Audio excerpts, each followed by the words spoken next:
उसमें ईवीएम तो है ही, उन्होंने कहा सॉफ्टवेयर में भी घपले हो रहे हैं, मतलब वोट चोरी, जिसे आप लोग वोट चोरी बिहार में इशू बनाए थे। तो इस हथकंडे के सहारे बीजेपी चुनाव दर बदर जीतती जा रही है। देखिए, उसमें एक महत्वपूर्ण बात उन्होंने और कही थी, मैं समझता हूं उसको गौर करने की जरूरत थी, और वो थी मुख्य चुनाव आयुक्त के व्यवहार के बारे में। ये मेरा भी अनुभव था। अगर आपको स्मरण हो, ऑल पार्टी डेलीगेशन जब हम गए थे तो बाहर आकर के मुझे ये कहना पड़ा था कि मैं इस मीटिंग को सौहार्दपूर्ण तो कतई नहीं कह सकता। अगर हमें ये कहना पड़ा, या कल अभिषेक जी को भी मैं सुन रहा था कि आवाज ऊंची हो रही थी, सवालों के जवाब नहीं दिए जा रहे थे, और उसके बाद वो क्या कहते हैं आपकी जुबान में कि ब्रीफिंग हो जाती है सोर्सेस के नाम पर। तो ये सब कुछ एक संवैधानिक संस्था के लिए चिंता का विषय है। सवाल आज के चुनाव आयुक्तों का नहीं है, सवाल हमारे चुनाव आयोग का है, और ये सरकार का आयोग नहीं होता, देश का चुनाव आयोग होता है। और उस दृष्टिकोण से अगर मूल्यांकन हो तो बहुत दिक्कतें हैं। मैं समझता हूं एक मैसिव कोर्स करेक्शन की आवश्यकता है। लेकिन जब वो कहते हैं कि बिहार पाई, दिल्ली में आप नहीं पकड़ पाई, वो कह रहे हैं कि स्ट्राइक रेट महाराष्ट्र से लेके दिल्ली से लेके बिहार तक 88% है। क्या ये इत्तेफाक है, या जो मुद्दा अभिषेक बनर्जी उठा रहे हैं वो आप लोग पकड़ ही नहीं, देखिए, इसको पकड़ने और छोड़ने वाली जुबान से नहीं समझा जा सकता।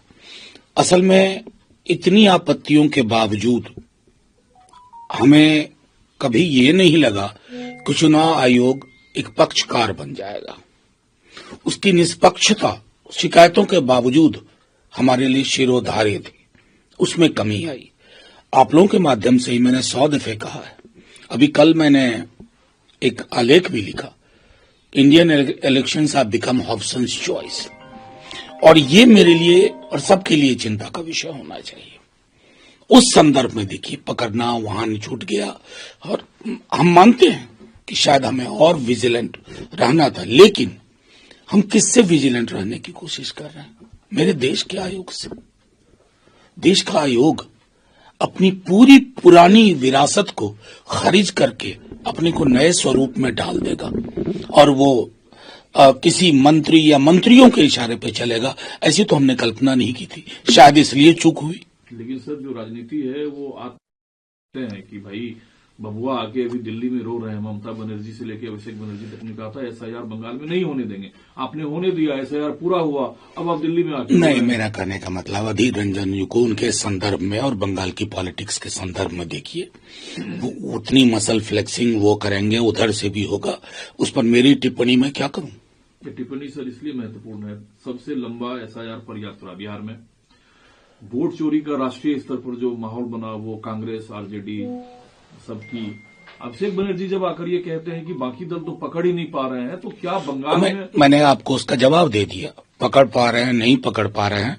जैसे मैं बताऊं, आप लोगों ने कई बार दिखाया है, जब हमने लिखा चुनाव आयोग को कि पूर्व में इलेक्शन के ठीक मध्य फाइनेंशियल ट्रांजैक्शन नहीं होता, रोका गया था। क्यों नहीं रोका गया? आपने सरकार को झूठ बोल के 10,000 रुपए ट्रांसफर करने दिए कि आगे 1,90,000 मिलेगा। लेवल प्लेइंग फील्ड बचता है। इसको चोरी ना कहें, क्या कहें, डकैती कहें? मतलब शब्द चयन अलग हो सकता है, लेकिन मर्म क्या है? अगर लेवल प्लेइंग फील्ड नहीं है तो वो चुनाव नहीं है। ये महत्वपूर्ण है। उधर एक तस्वीर पर अलग अलग टिप्पणी या राय रखी जा रही है, वो एस जयशंकर और जो नेशनल असेंबली के मेंबर थे ढाका में खालिदा जिया के अंत्येष्टि के कार्यक्रम समारोह में, उस पर आपकी क्या राय है?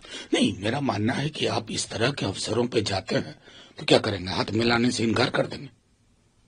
मतलब कई चीजें आप उनकी सुपुर्दे खाक में गए हुए हैं, और वहां क्या करेंगे? मुंह घुमा के चल देंगे?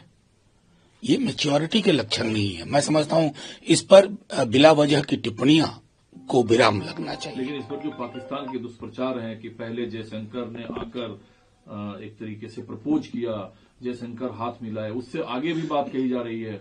नहीं, पाकिस्तान का दुष्प्रचार मेरे लिए महत्वपूर्ण हो गया। या हम अपने विदेश मंत्री को सुने, वो छवियां देखें। दिक्कत क्या है ना कि दुष्प्रचार को ज्यादा प्रचार मिल रहा है इन दिनों, चाहे अपना समाज हो, राष्ट्र की बात हो। दुष्प्रचार ही आज की डेट में सत्य भी हो जाता है, जबकि उसे होना नहीं चाहिए। सवाल सिर्फ भारत का, अपने विदेश मंत्री के बारे में सोचते हैं, ये अलग बात है। दुनिया इस तस्वीर पर पाकिस्तान के हवाले से क्या सोचती है? नहीं, ये मेरे लिए मायने नहीं रखता। मेरे लिए मायने रखता है कि मेरी सरकार दुरुस्त आए। जैसे अब कल ट्रंप तो बोल ही रहे थे 65-66 बार, चाइना वाले बोल गए, उसकी तुरंत उसका रिबटल होना चाहिए। जो हमारी कमियां हैं वो कमियों को ये हम यहां उजागर करेंगे। अब सोशल मीडिया पे क्या तस्वीर दिखा के कहां क्या बात हो रही है, मैं समझता हूं कि हिंदुस्तान का लोकतंत्र उतना कमजोर नहीं है, हम सक्षम हैं। अगर शिकायत होगी तो सरकार को कटघरे में यहीं खड़ा करेंगे। क्या आप वही बात कह रहे हैं? जब दावा करना शुरू किया उस दौर में सरकार का चुप्पी साधना बिल्कुल ठीक, ये मैं उनसे पूर्व बोल चुका हूं। कल ही आप ही के वायर सर्विस को मैं बोल चुका हूं और मैं कायम हूं अपनी बात पर। मेरा मानना है कि 65 बार ट्रंप साहब के बोलने के बाद, और अब यहां से, अब तो कल को उत्तर दक्षिण कोरिया से कोई बोल देगा तो उसका रिबटल होना चाहिए ना, स्ट्रांग रिबटल, सोर्सेस में लीक करवा करके नहीं। भाषाई विवाद कभी कभी इतना, भागवत कहते हैं कि भारत की सभी भाषा राष्ट्रीय भाषा है। घर में सभी लोग अपनी मातृभाषा में बात करें, जो वहां की रीजनल भाषा है। जब एक राज्य के नागरिक दूसरे राज्य जाते हैं तो वहां की भाषा सीखिए, सम्मान करिए, क्योंकि भारत की सभी भाषा राष्ट्रीय भाषा है। इतनी व्यापक बयान के बाद फिर जो तस्वीरें आती है, जो खबरें आती है, दोनों में विरोधाभास हो। नहीं, उनके इस व्यापक बयान के बाद सबसे पहले किसको मानना चाहिए? किसके पुरोधा हैं वो? कौन सी पॉलिटिकल पार्टी उनसे प्रेरणा लेती है? बीजेपी के मंत्रियों को देख लीजिए भागवत साहब। अभी आप ही के राज्य में, आपके वो आपकी प्रेरणा पे चल रहे हैं, उत्तराखंड में त्रिपुरा के एक बच्चे की हत्या हो जाती है, मैंने कोई बयान नहीं सुना आपका। भाषा और नस्लवाद का जो नंगा स्वरूप हम देख रहे हैं इन दिनों, इतना जहर बोया गया है, तब आप लगातार चुप रहे। अब जहर हर नथुने में, हर फेफड़े को व्यक्त कर चुका है।